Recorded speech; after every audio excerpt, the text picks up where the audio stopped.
When we think of Vernon Hills, we don't think of history. We're a pretty young town. That said, we actually have quite a bit of very interesting history. We're here joined by Bob Shaw, who's come back to visit us from Florida. He was a longtime resident here, involved in a lot of things, as we're going to find out, and he can give us a little bit of background what this town used to be like, because it has changed tremendously over even the last 30, 40 years. So thanks for taking the time to talk with us today, Mr. Shaw. You're quite welcome, Lynn. Well, and you have a very interesting perspective on town, because when did your family move into Vernon Hills? We moved here in 1961. Okay. And what was your neighborhood? You were that first neighborhood, right? Yep, off of Oakwood Road. Actually, it was the second development. Oh. The first one, when they built the golf course, that was the centerpiece for the original development of Clavey and Barney Loeb. When they built it, they ringed it with homes. There were 2 streets with single-family homes, and then there were 2 apartment buildings. They built the clubhouse, and they built a restaurant, which sat adjacent to the clubhouse on the property. That operated for about 2 years, and at that time they formed the original board, which was a captive government. It was made up of people who worked for or were family members of the developers. And they cut out their own zoning ordinances and pretty much ran the city the way they wanted to, which was typical of developers on raw property at that time. 2 years later, they started the development off of Oakwood Road, and I don't know, they went in probably 4 major apartment buildings, and then single-family homes on the curved streets, which were typical at the time. There were no amenities. There were Oakwood Road, when we traveled it every morning, it was like it had been shelled overnight. Was it like gravel, or was it? It was gravel, and it was full of potholes, and you know, it had to be graded once a week to make it possible to get in and you and think out. about it, that was really the only neighborhood. That area south of 45 was it for Vernon Hills. It was, because by that time, the homes that they had built over here started to fall apart, and within a year or two, there were no residents living over here except in the one apartment building. This went on, and about that time, the original board members came up for re-election, and we had formed a homeowners association. Originally, we had formed it to deal with the school district, because with the influx of all the kids into the school district, we weren't too popular with the old-time residents here. And we kind of worked this out over the years, and the school grew and it benefited from it. Most of the kids were grammar school age. The people who moved up here, it was GI Bill. I think was that how you did it? GI Bill came home from service? It was $90 a month was the house payment. Really? When we moved in here in 1961. Like 90, 900, and 9,000. It was tough figuring out where you were going to get the last $10. But most of the people were in the same boat. My wife and I and our family were unique because we moved up here from the western suburbs of Chicago. I would say 90% of the people in here came out of the city, and most on the north and northwest side. Well, and then so you're up here, and we didn't have that business park and all the industry. Where did everybody go to work then? Nothing. If you drove to the city, we had a lot of tradesmen that worked here. I worked in Melrose. Out of Melrose Park was my office. I traveled 30 miles each way to work. And people at work used to give me, they thought I lived in the real boondocks. But it changed over a period of time, and people began to seek employment up in this area. And it became pretty much the city it is today because of the changes that we were able to engineer initially. Well, I was going to say, you were involved in a lot of, and I before we go back, the restaurant you're talking about that was over there, that Tally Ho restaurant. Yes. That was renowned, and it was had a little bit of shady past. You said that you found out there was some kind of illicit stuff going on there. Yeah, I'll tell you the story about that. It fascinated me because I had friends that would come up to visit me, and we'd go to the restaurant for a drink. And by this time, the restaurant had become a Japanese restaurant. They had booths with mats on the floor, and we never saw anybody in them. We'd drive in, and the parking lot would have 20, 30 cars in it. We'd come inside, sit at the bar.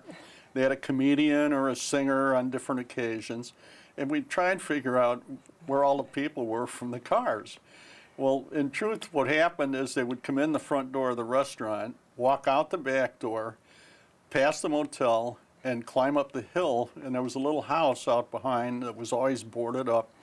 And it turned out, I think probably around 1965, the newspapers and the radio had a story one morning about a raid on a gambling den. And they said Vernon Hills. Actually, it wasn't within the Oh, we don't have to take claim for limits that. of Vernon Hills, but it was, you know, it was right here. And they got a lot of the doctors and lawyers, the finest of the North Shore for us. And the next morning, the place burnt down. Oh, that's kind of interesting, it was isn't it? Yeah. That, That's a lot of excitement in your neighborhood yes, over there. it was. So, and with that, the restaurant quickly folded. Okay. But the clubhouse and the golf course remained, and they operated that continually until the city bought it. And that's what has now become, it's kind of shrunk, but it's our 9-hole. Right. And the Lashin Center. Yep. Okay. Yep. Okay. So we replaced the board. I initially served on one of the commissions. Then I went on and served on as a commissioner for the city, and then as mayor of the city, and then went on to the Park District. And during that time, we saw all these changes that went on that I say helped Vernon Hills become the city it is today. The major change occurred in probably the late 1960s when we hired Adeline Giacaris. And I always like to tell a story about Adeline because when I hear people talk about a public servant who's dedicated their life to public service, I always think it's a phony, and their lifetime on the dole. But I got to tell you, Adeline was the most generous person with her time anybody I ever met. And she took a bunch of guys. There were 5 of us on the board, and we were on a bowling team also. We were all friends in the village, and we approached her in Mundelein. I'd seen her name in the paper, and I saw her fighting developers there, and I said, look, we're a young bunch of guys. We have no experience running a city. We took over the government from a captive board. We've got developers constantly knocking on our door. We don't know how to deal with them, what to say, what the rights of the city are. And she kind of gave us a short lecture on City Management 101. We hired her, and she trained us on how to run a city. The major thing she did was to introduce a planned unit development. Okay. And that made our dealing... That was Geo did that? That was Geo. Interesting. And that was the foundation upon which we built when we dealt with any developers. Well, and think of, like you said, the amount of development, and to keep it under control. Yep. I mean, because it all came pretty quick yes, together. Yes, it did. Our first development was on Oakwood Road, and the result, we used to have meetings, we'd be meeting at 2 o'clock in the morning with developers, and Adeline would stay here the entire time. When we first hired her, I said, the good news is we need you. The better news is you're hired, and now the worst news, we don't have any money to pay you. I think we had a tough time paying our electric bill for one light that was out on Route 45. Oh. But when we started working with developers, the first thing we did was get 5-acre park donated. And that was donated by the people that built the apartment houses that run the park at the time. Okay. The second thing, Gordon Clavey donated the property that is now Kitty Corral. Okay. There were 2 substandard homes they tried to build on it, and the neighbors got upset, so he tore them down and he gave us the property, which was nice. That was actually, it was the first park we had. Okay. So working with these developers over a period of 4 or 5 years, the new developers, things began to improve. About that time, my position with the company I was with changed, and I started traveling from Denver to Chicago, and I sort of dropped out of politics.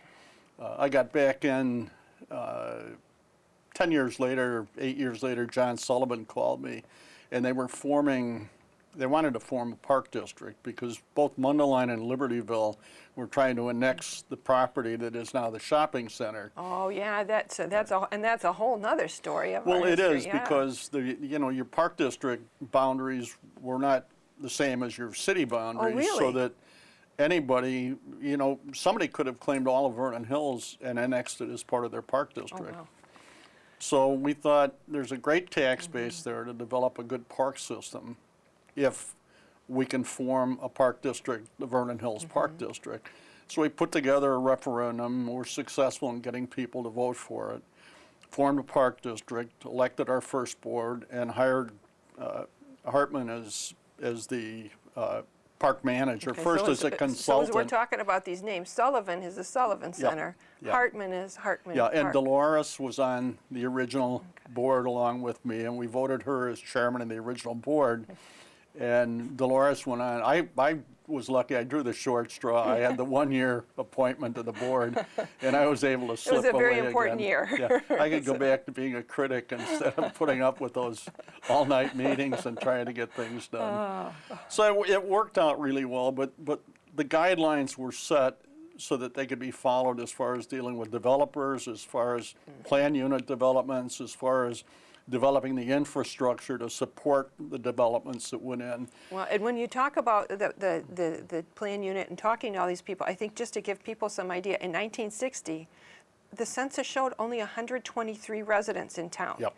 By 1970, it was 1,056. So Yep. it's like geometric. We're talking, we've got over 25,000 people here now, but that growth came so quick, and it was so many people knocking at the door, and we want this land and that land, and how do we keep the schools funded, and how do we do all this?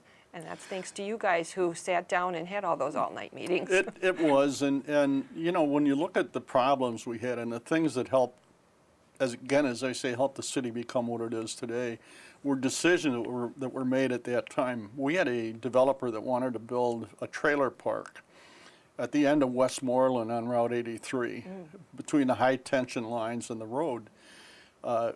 We had hearings. We had no ordinance that supported trailer parks, but we had none that prevented them. And we finally refused, turned him down. He sued us, and it went to court. And we were in court 2 years. And at the end of 2 years, he won the case because it was ruled that since we didn't have an ordinance that prevented it, he should be allowed to have it, especially since the commission that held the hearing was not the commission that was supposed to deal with rezoning. It was a mistake that the mayor at the time made.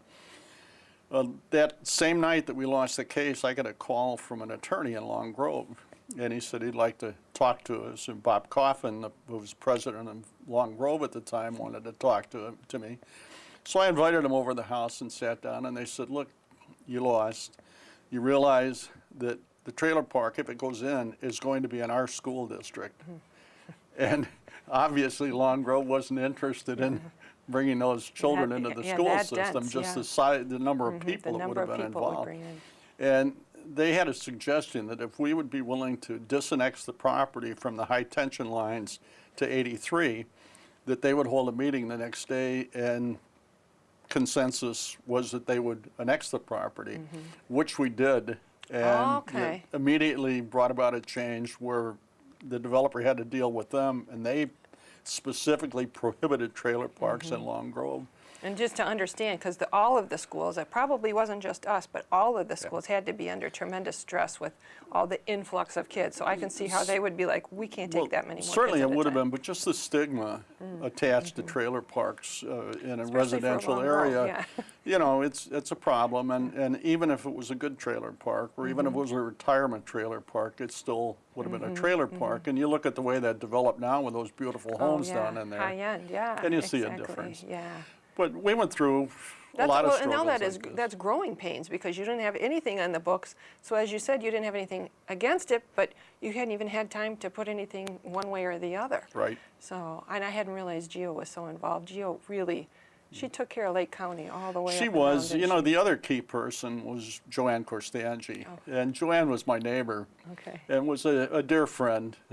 But we had no city hall. And Joanne turned the basement of her house into the city hall.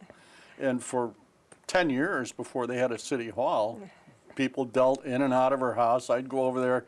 They had a pool table, and it was always covered with maps and development plots. And Just, well, I heard she was also, if you needed like the police or something, you called her house, and Yeah. then she'd track everybody down, because it Yep. wasn't like a police force or Yep. anything. It was track down to help. And I'd woke up in the mornings with sirens going off because her husband Don did all the electrical work on the police vehicles, installing sirens and warning systems.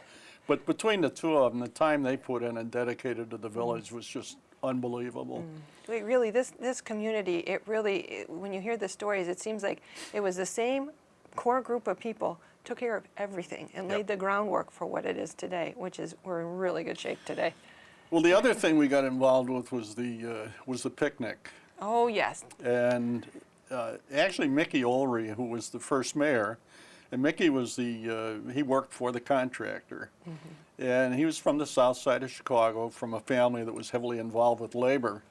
And Mickey always remembered the Labor Day picnics when he was a kid, and that was always a big occasion, and he decided we should have a picnic. So we sat down, and 6 or 8 of us, and we started to lay the plans, and we said, look, it's got to be an open public affair.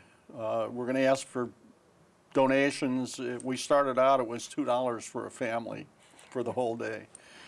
And we thought, okay, can we have beer? Yeah, we can have beer. Okay. Well, then we got to have pop for the kids. If we're going to have beer is free, you got to have pop that's free. Well, we got to have games. We got to have prizes. And over the years, it grew and grew and grew. I always say our major success was in the early 80s when we went through 17 half barrels of beer. And I think the kids drank twice as much pop, so we felt we were vindicated. When you had those first picnics, where did you have them? The first picnic was down under the high tension lines. Okay. And you had to drive through the field to get into it. Oh, is that over by like off Oakwood, It's or off off 83? of Westmoreland. Or Westmoreland. And Westmoreland wasn't built yet, so there was no street that went so through you there. just went through the field, okay. Then for about 6 or 8 years, we held them at Cortese's property. Okay, where's that? Field, that was at Oakwood and 45. Okay. And the Corteses are one of the older families that lived in the area. And some of the people on the committee had gotten to know them and asked them if we could use their property. So we held it down there. We would go down Saturdays and dig latrines, and we picked up an old tent someplace, and we used that for years. And we kind of grew and grew with the equipment we had and the number of people on the committees. But it stayed all those years as a public affair that wasn't sponsored by the city or by any organization. It was just a bunch of people having fun. A bunch of neighbors got together and did it. And the interesting part of it is that our kids sometimes remember the picnic more fondly than they do Christmas. I mean, it was, it was a big occasion for all the kids in the neighborhood, and it prospered. The original group stayed with it for almost 30 years. I think 29 years was the last picnic, and then it was taken over by then it became summer celebration, and the village by the stuff. Yeah, city. well, most of it because if you had the whole town there, I mean, it's the town being so much bigger. But the original section of the city was unique because, and somewhat because of the picnic, it became a town where everybody knew everybody. Everybody knew everybody's kids. Everybody knew everything that was going on, good or bad. I mean, it was like an old neighborhood, in the 40s. You couldn't get away with anything because Mrs. Jones or Mrs. Smith would have reported back to your parents with it. So I've heard tell of that, and I've heard tell I think that filling station always on 45? No, that was built later. That was built later. That there was J&L. something there was somebody that was there that knew everything from all around, and they'd send the calls. So before the kid got home on the bike, the problem was turned into mom already. So it was a good place to raise kids. Like I said, Hawthorne School was great as it expanded, and we worked with them with the different clubs and with people from this section of the village ending up on the school board and helping direct it and build the school. Well, we were talking too. You said as you've traveled back here, you went by some of the schools, and it used to be the one school. Oh, yeah. And now it's like a lot of Hawthorne schools and like 4,000 kids among those schools. And the fact now we've even got Vernon Hills High School. Have you gone by there? You'll have to drive by there because that's really it's a great thing for us to have here in town. So yeah, it was the community. overall community was good to us because Mundelein, for example, my kids played Little League Baseball in their system at no charge to us. But they allowed us in because we had no facilities ourselves for that type of program. The high school, our kids went to Libertyville High School, which, was great. And we went on, we put 6 kids through there ourselves. And, the whole system was good. Yeah. To me, it reminded me of Elmhurst, where I had moved up here from Elmhurst. And it was a neighborhood type town. It was just it was a good place to raise kids. It was a little far to commute, but yeah, the commutes, but it sounded like you were not alone, because that's the stories I've heard. It was, new houses, a good price, young neighborhoods, good schools, and you guys just came up here and populated the whole thing and got it on track for all the rest of us to make sure it's good like it is today. So I must say the developers did a good job. The houses they weren't prefab, but they were pre-cut, and put together that way. But they were well put together. The work that was done on them was good. The roads that were put in, the sewer system, the sanitary and the storm sewer systems, all functioned for years, with minor trouble. So they had done a good job. But the thing that was important to me was, again, and I refer back to Adeline and the work she did with that plan unit development, that was so vital. And it's it's a part of every community in the state today. I think I know. I moved to in Florida, they've done the same thing. But that had to be kind of a new way of thinking to plan it out and it was and keep a handle on it, like she made Vernon Hills do so. Yep. And the other thing was to get the board to understand that it was okay to ask for something in return. Which you did. You would ask for your concessions of schools and parks and everything else. Yep. So. Thank you for doing that, because we're in good shape now. Yeah. And you'll have to drive around and look at all the parks, because beautiful. We are very proud of our parks here. It's one of those things that when people come up here, they feel real spoiled if they move away from all of this. I hold on to the brochures, and I keep waving around at City Hall in the town in Florida I moved to, and I say, this is what you can do if you plan well. Yeah, totally good planning, because heaven knows everybody would have liked to build houses anywhere there was. So thank you for holding that land for us. It's interesting too, if you think about Lake County at the time, you have to look at the history of metropolitan Chicago, and you have to look at the geography of the area. Chicago's a half a city because of the lake. And fanning out from the city, when commerce started to develop, the railroads built. And they were like spokes coming out of a hub. And along those rail lines, the ones that went to Wisconsin to haul lumber, and the ones that went out west to bring in produce, and the ones that connected us to the Mississippi, as they spread out, the territory between them widened. And all that property remained agricultural until the 1940s and the growth after the Second World War. And then they started to fill in between, and Schaumburg was an example. And those in Cook County filled in first, and there wasn't quite as much space. But now you got to further into the collar counties, and you had a problem because you had all this space, and developers come in where there was nothing built and built their cities. And what they were interested in was getting in and getting out and making a profit. They weren't concerned with infrastructure. They weren't concerned. And I don't think a county at that time like Waukegan in 1950, 1960 had the sophistication to deal with a lot of the people that were coming in. And what could have been built, there's some communities around us that aren't really ideal because they weren't well planned. And I think that was the basis for this city, is that it was well planned, and that followed through with all the administrations from the 60s on. You look at the industrial park, you just look at the wonderful things in this city, the park system, the school system, and it's a city that did it right. Yeah, I have to say, I'm blessed because I live here, but we know you did it right, and we know you set that groundwork back when it was long meetings, working fast, because you didn't have much time and you had people lined up trying to get something from you. So thank you to you guys who did all that work. Thank you for bringing in our dear friend Gio, because she was great. May she rest in peace, because she did help everybody around here. So. Well, the only thing I can say in closing is that I would still live here if we could have solved the two major problems. It's called snow and cold. If we get that figured out, we'll let you know. Back. Yeah, I know. And I Thank can't tell you, because we've had some kind of rough winters here. So, but I tell you, Public Works gets that snow off the roads. You would like it. So they're good at that too. Thank you very much for taking the time today to talk about all this. Thank you for all you did from the beginning when you were the village president on through Park District and the summer celebration picnic.